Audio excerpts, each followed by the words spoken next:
Hello and welcome to the In the Money Players podcast. This is our show for Travers Day, Saturday, August 26th. I'm your host, Peter Thomas Fornital, back with you from the little house on the east side. Once again, we have a good record with these Travers shows, and we're hoping to keep that rocking and rolling. Our guests today, we start with the man who's going to be doing double duty on the show. We'll have him later to talk about Monmouth. You read his analysis of NYRA every day at inthemoneypodcast.com. He's Nick Tammaro. Nick, what's going on? I'm doing great, my friend. Excited for another Travers Day. Wish I was there, but didn't make the trip this year. I think that'll change in 2024. That would be good. We got to get you back in the mix. Our other man on this show comes to us from across town in Saratoga. He's got his cool little background there, blends in so nicely with the logo in the corner. If you're watching on YouTube, let us know who you think is going to win this year's Travers. We'll get there in a minute, but pop that in the comments. We'd appreciate hearing from you. That's always fun. The man I'm speaking of course, is Jonathan Kinchin. What's up, JK? What's going on? I'm a little disappointed. This is the first time I've heard that the boss is not coming. I thought the boss was coming to Saratoga. I was told that a number of times, and now it seems it's not true. These things happen, man. It's a slippery landscape. And Nick, what's your excuse? Trying to strike a work-life balance is a little difficult at times, especially when it's all tilted on work. But no trip for me. But I'll be around at the Breeders' Cup for sure. He'll be here in spirit, JK. He'll be here in spirit. So we'll get. He's always here in spirit. But it is true, the work-life balance thing. If you're looking for a sympathetic ear, you couldn't find two better people, Nick, than the stuff that we end up doing around here. So there's the 2-day pick six. Stephen Christ and I covered that one in an audio pod that is already up in your feed. But then there's also the traditional pick six, except it's not entirely traditional in that it starts on the 7th race. So it's including 5 stakes, 5 grade ones, and then this salty little allowance race. But things kick off with race number 7, 3:07 Eastern, the scheduled post time. It's the Forego, a race on paper that looks very much like a match between Gunite and Elite Power. JK, how do you separate them? I think it's pretty tough, honestly. I mean, I know Elite Power's on an unbelievable win streak, and the way that he won last time when he looked like he was beat, I understand people's interest, but Goodnight was right there. And Goodnight has another thing in his favor, I think, which is he's a little bit more forward. So I think he can kind of dictate his own trip. I guess the biggest issue I have is that last race in the Vanderbilt, Goodnight Tyler had to kind of use him to keep some position and to keep him involved around the half-mile pole. And I think that was the difference of the race. Now, look, I think it was a good move by Tyler, but he had to do it for some reason. Goodnight was kind of coming backwards. I think if he could avoid that kind of moonwalk in the middle of the race thing, he can absolutely beat Elite Power. Unfortunately, I don't trust him enough to just single him, but I got to use both of those. I'm going to use the 2 and the 3. 2 and the 3 equally, do you think? Or is this the kind of thing where you might bet a little more Elite Power to not lose equity because he'll surely be shorter of the 2? Yeah, no, I think that betting them equally is my opinion, right? I think Goodnight is the value of the race, so I'm going to use him equally because I shouldn't use him equally, if that makes sense. No, it does. I get it. I totally get it. Nick, how about you? How do you see this one? Yeah, I don't have a tremendously different opinion. I think the key to this race from a tactical standpoint is that the obligation on Tyler Gaffalione's part is that he's going to have to make Elite Power work harder early. And the problem with the situation, and it was a little bit like the race with Gerrymander and Nostalgic the other day. Gerrymander had a very good trip. She should have been on the lead. She wasn't. The problem was that at the quarter pole, there was basically a half a length of separation. And when a horse that closes the way horses like Nostalgic and Elite Power is elite, obviously, so he's a lot better. But when they close that way, if the margin is small, they're going to wear you down.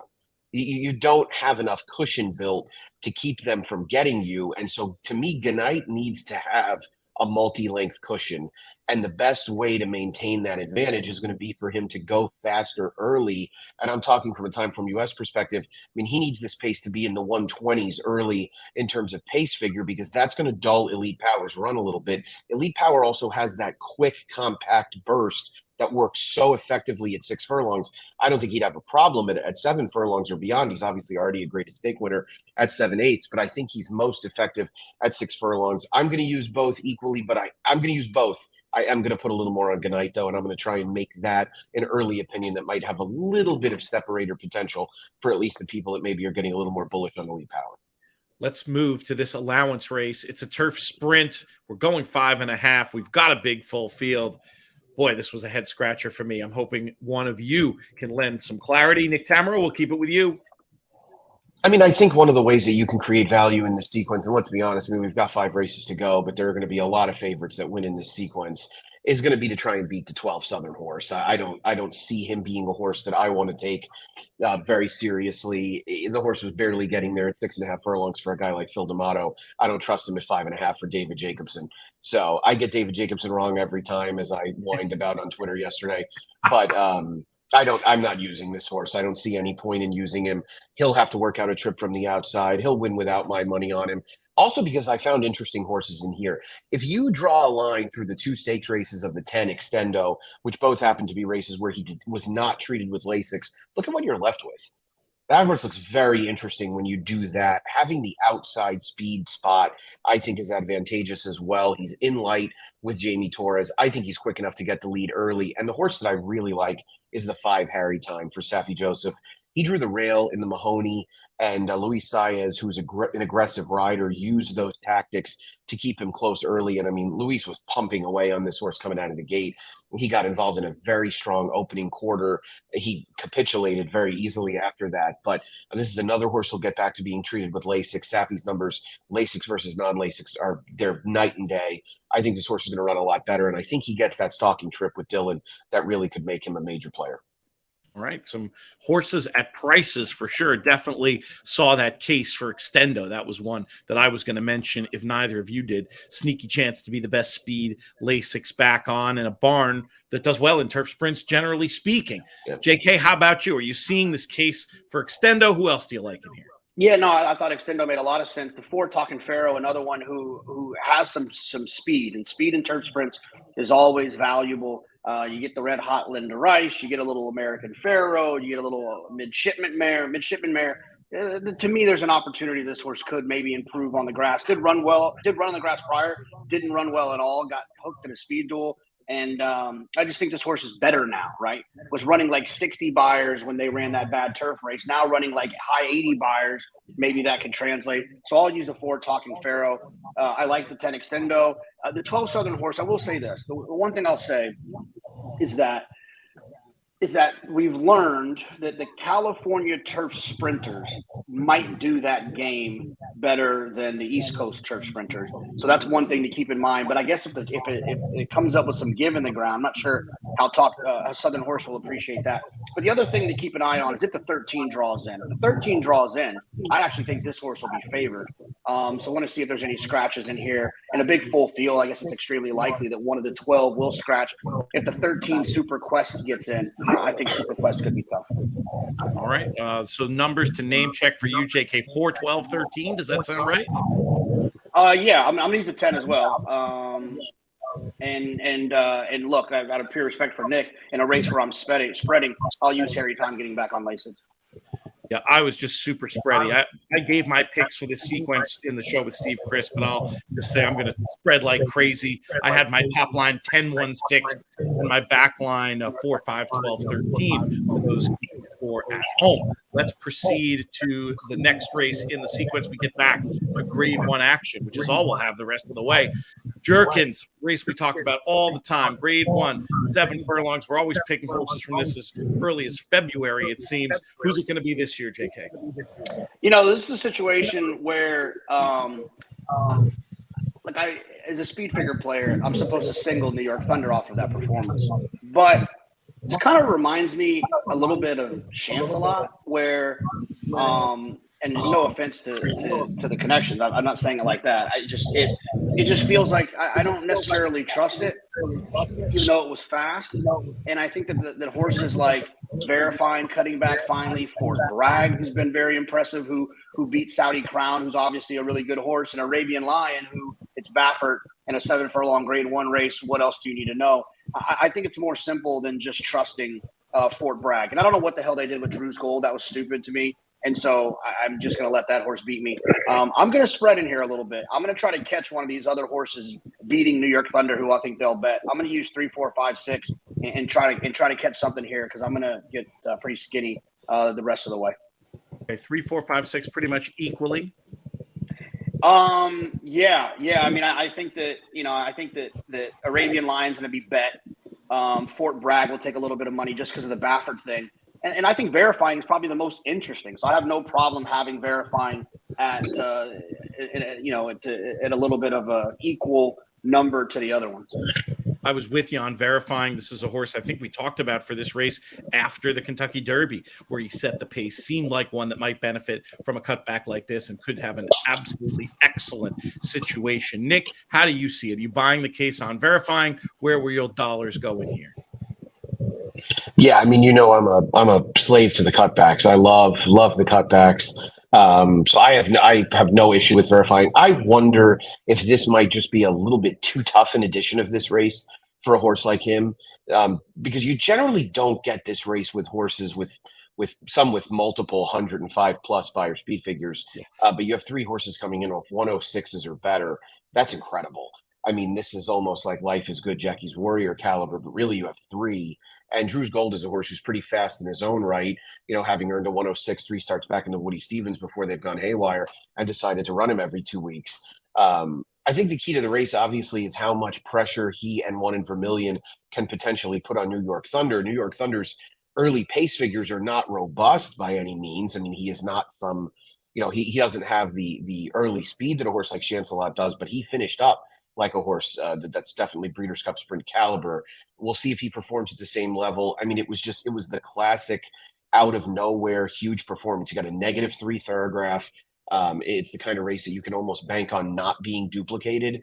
And the problem is these 2 Bob Baffert horses look like they're just as good, if not better, even if he runs that race again. So I'm going the In Bob I Trust route, and I'm taking Fort Bragg and Arabian Lion. And I think one of those 2 is going to win. I think they complement each other well running style wise. I love the way Arabian Lion rated very comfortably into Woody Stevens. And I was concerned about whether he'd have the ability to sit and pass horses. And he just looked like he was in control of that race the entire way. And that's coming from somebody who bet Drew's Gold and Gilmore. So it was one of those where I thought I had a chance and then realized I didn't very quickly. So I think Arabian Lion will ultimately win. But again, I'm going to use him in Fort Bragg.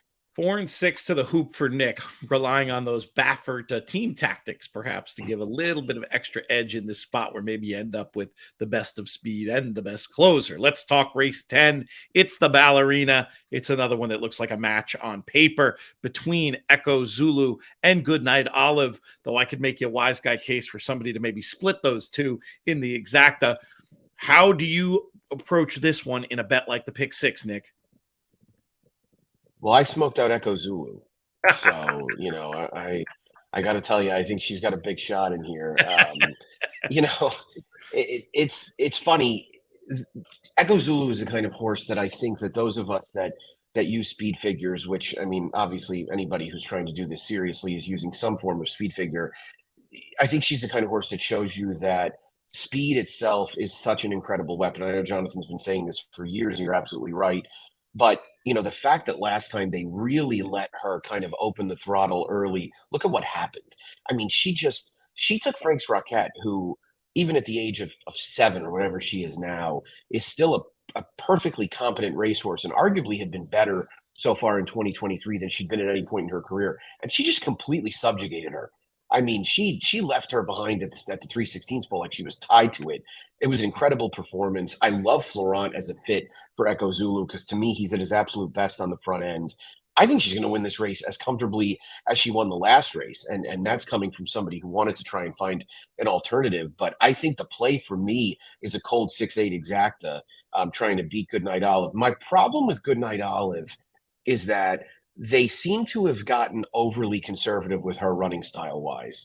And there isn't a chance in hell she's going to beat Echo Zulu from 5th or 6th. She's going to give up way too much ground to run her down. And I went back and watched the Breeders' Cup Filly and Mare Sprint last year, and she was always into the race. She was always forward. She was always aggressive. She was in the mix the entire way. And last time, I mean, she broke from the rail. She broke on top, and Irad was in like a race with himself to see how fast he could drag her back to last. And I hope that they don't try those tactics again because she'll have no chance. I agree. Different tactics would need to be in order. Interesting, that idea of Carmel Swirl coming running to get the second spot in the exacta. I can see that. What about you, Jonathan? Is this all about Echo Zulu, or are you going to be using some other numbers as well? Yeah, no, I'm gonna single A Echo Zulu, just because speed and she's fast and there's a lot of things about her. I honestly don't even think we've seen the best of her, even based on what she did last time. I'm gonna use Goodnight Olive as the solo B though, and because Goodnight Olive has races that in the past that could be competitive with Echo Zulu if she maybe regresses just a taste, or if she gets hooked or something crazy. The thing about Goodnight Olive is in her 3 races this year, I think her first race back in the Madison, she kind of had an excuse because it was from a speed figure standpoint, I don't think she was fully cranked up for that. I think she was ready to run, but not fully cranked. Obviously, what happened at Churchill doesn't really necessarily count from a speed figure standpoint. And then even the Bed of Roses was run like oddly. She is regressing in terms of numbers, but I'm still not convinced that she's kind of had everything fall her way to see if she can run another big number. So I'll use her as a B horse defensively, just because I have so many other that's not the right answer. I have so many skinny opinions in this sequence that I don't want. It's not going to cost me much more to have that little bit of protection with Goodnight Olive, because I'm not spreading really anywhere else. We got 2 races left, boys, and about 4.5 minutes in which to do them. We go next to the Sword Dancer, field of 7. JK, who do you like? Stone Age to the rack. Easy work. Ice cold single. I'm not using any of these other horses in here. I actually watched Stone Age breeze the other day. It was impressive. Chad has been absolutely laser focused on getting this horse back to his previous form, and I think we'll see it. And the horse can be forward too, tactical as well, so you don't have to worry about a bad trip. Yeah, it's interesting when you see on time form Stone Age projected so near that front of the diagram with having a triple-digit late pace rating. I think he has to be used on every ticket. I'll just very quickly, if only for to give you my opinion, I would not totally rule out Bolshoi Ballet in here, used as a pacemaker last time in the King George. He's not as bad as the last couple of races that he ran in North America. I'm going to have some 3s as well as 7s. Nick, how about you?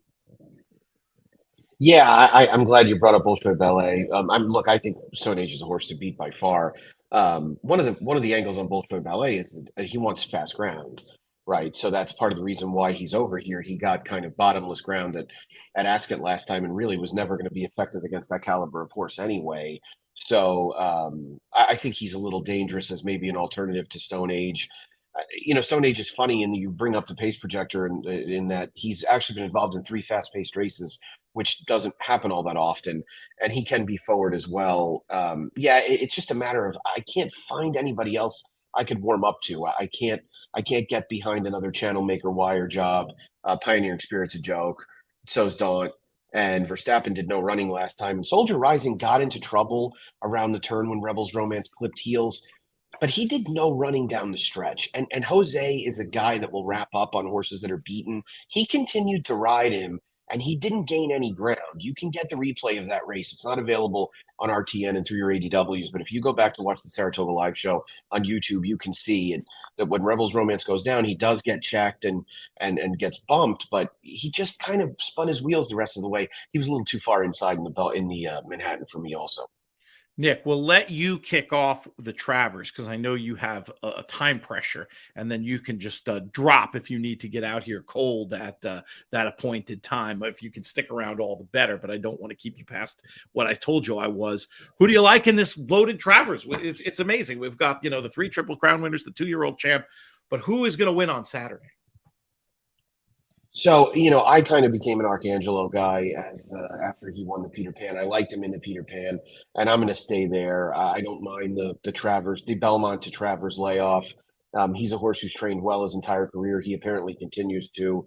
And I think he's going to get a great trip just off the pace. I love how much more speed he's shown in his last couple of starts. I do think there's a chance that they go a little quicker than anything he's ever seen before. And that doesn't give me a big amount of concern because the pace in the Belmont, all things considered, was pretty strong, and he stayed within range the entire way. That was also a racetrack where you generally wanted to be a little more towards the outside, and he was on the rail pretty much the entire way. I thought he ran a lot better, especially going back and watching it, than I thought first time around.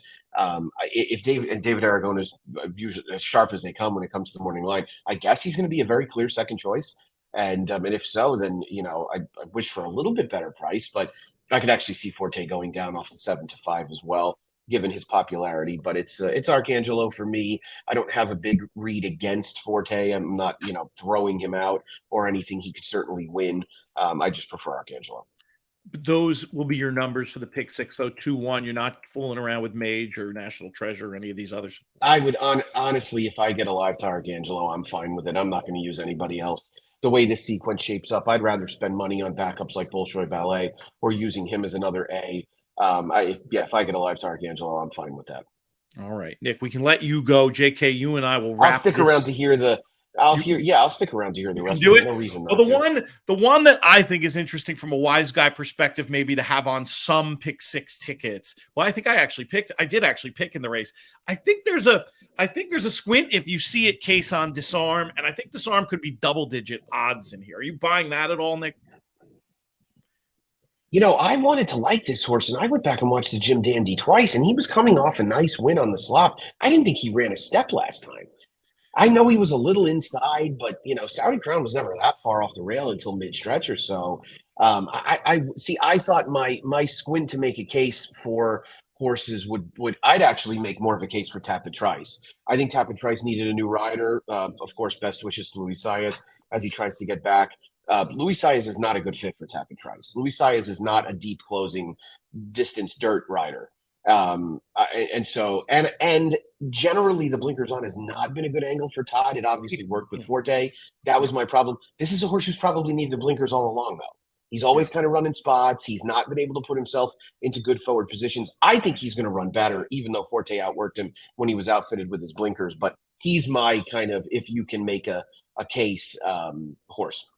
Gotcha. Yeah, for me, the only, Disarm, my thoughts would be little inside, little against the flow, and maybe just this target in mind and Asmussen we trust. I don't love the horse or anything, but I'm just saying at 10-1, he's one I would want on my tickets along with the obvious ones. JK, how about you? How are you going to approach this? Are you going to try to get skinny here, or are you going to use all these logicals? Can you see a fuzzy? What are your thoughts? Yeah, I'm going to use 2 A horses. One of them pressed up. That'll be Forte. Forte's shown his class as a 2-year-old, showed his ability as a 2-year-old, showed his class as a 3-year-old, overcoming certain trips that he looked like he was in trouble and still won. Mage came back and won the Derby to kind of frank the form in the Florida Derby and in Florida, despite running fast speed figures. And then now he's finally run, and he showed how classy he was too in the Belmont by running that well off of that, whatever it was, 70-day layoff. And then he shows back up in the Jim Dandy with blinkers and runs a fast number finally. Now I can fully trust this horse, and I do. I think he'll run well. I'm going to use Arcangelo as an A horse as well, and then I'm actually going to use a few horses as B horses in here because, like I said, a lot of my other opinions throughout the sequence are very skinny. I'm going to use Tapit Trice. I agree the blinkers thing is not a good move for Todd, but man, it sure does feel like it's going to help this horse. Mage, just because I don't know. I mean, maybe the horse was a little short in the Haskell, and I still think he got a huge setup in the Derby, but he's still pretty damn good. I'm not going to let him beat me if I hit my 3 other singles in the sequence for an $18 pick six. You know what I'm saying? And then Disarm, I'll use as well, just because he ran well in the Derby, and that was his last time running 1.25 miles. I agree with Nick. He did 0 running last time, but I kind of trust Steve Asmussen in these spots to kind of jump up. And I don't see Disarm beating Forte on the square or beating Arcangelo on the square. I see Disarm winning if those 2 don't run and he wins by 6. Kind of like the horse that Nick liked in the Whitney, like White Abario, winning for fun, not beating someone, not beating Cody's Wish in a stretch duel. You know what I'm saying? That's how I see Disarm winning if he wins. Yeah, I hear where you're going with that, and you mentioned about the blinkers. Also, a very bad stat for Asmussen in stakes. There's not small sample though, 0 for 12, and generally he's just not great adding blinkers. But that's an angle I use to talk myself off 2-1 shots, not 12-1 shots, which is why if you like Tapit Trice or Disarm, I'd have no problem using them stat or no stat. I think it's a simple equation that you can make is that the winningest trainer in the history of the sport doesn't need 8 starts to determine that a horse might need blinkers. It's something he likely would have figured out earlier. And you can say the same thing for a Hall of Famer and Todd Pletcher. It's not going to take 8 starts with Tapit Trice for him to finally say, you know what, maybe this horse needs blinkers.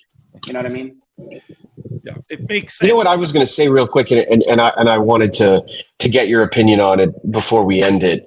And speaking of blinkers, because they're coming off, we've spent time talking about virtually every horse in this race except for Scotland and National Treasure.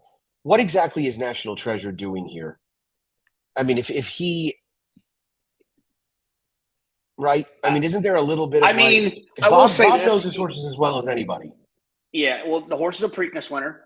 This operation is made to make stallions, and hitting the board in this race, I think, is a good resume for him. Running second, a good second. I will say this though: you talk about the blinkers off. I looked at this yesterday, and you guys know that I'm kind of allergic to trainer stats now, but sometimes you have to use them on TV. Baffert, dirt route, 3-year-olds, blinkers switched to off, 10 for 24, 42%. Interesting. Yeah, historically, he's had huge numbers taking blinkers off for years. And putting on, I think, and actually even doing it in grade 1s. For whatever reason. Think this horse. Yeah. I think this horse is dangerous. I'm a little concerned about Bob getting the last laugh on all of this, because the other thing is that they're going to be much more committed to going to the lead.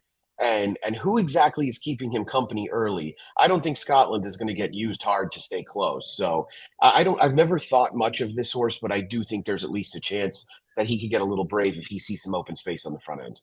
I could see it. I was sort of relying in my design of the race on Scotland to keep him honest, but we see this so much. We saw it in the King's Plate last weekend. When they go 1.25 miles for the first time, a lot of times they ride them very conservatively, and you see Speightstown on the bottom half of that Scotland pedigree, and that could be in Junior's mind, like, I don't want to show too much speed because I got to get home going this 1.25 miles. That could leave National Treasure out there potentially. I'd like to think Disarm will be close. I'm just not that impressed with National Treasure, like, as a beast, but I definitely see the scenario where he gets loose and Bob Baffert gives the 1 up, 4 down to certain friends of his. I've seen that before.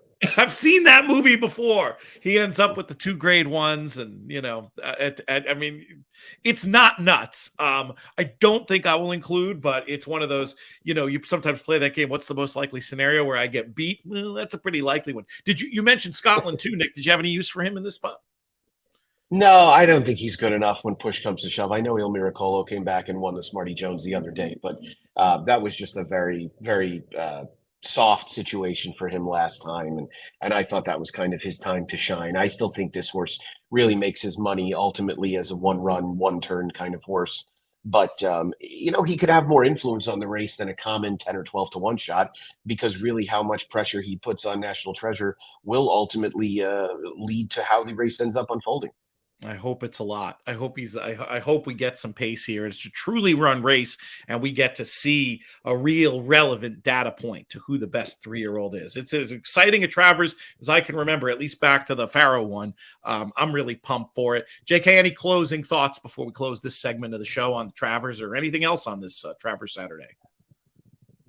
No, I mean, it's Travers weekend. We always look forward to it. It's a heck of look. It's one of those situations where they're not the fullest field. Like, tell me another horse you want to see sprinting going 7 furlongs to 3-year-old. Right. What filly and mare are we missing from the Ballerina? You know what I mean? Those are the 2 you want to see. I'd much prefer a 6-horse field with 2 good ones than a 12-horse field where there's a bunch of junk getting in the way. I'm very interested to see how it plays out. It definitely could be billed like a prize fighting card. You could see the posters you could make to promote each of these races. I understand you're going to fish tonight, Jonathan. That's very cool. Let me know if you want to complete your transition to being a middle-aged white guy. I've got a Wilco record I could lend you. I don't know what either one of those are. Okay, I just look. She goes to the racetrack all the time. At least I can do is go to Wisconsin. But at least like Bob Edwards, I'm going with Bob. It'll be fun. Bob Edwards. In truth, it's gonna be fun. All right, yeah. Nick, JK, appreciate you. If you're watching on YouTube, give us your Travers winner in the comments. Rate, review, subscribe, do all that fun stuff. And if you are listening, we will be back right after this.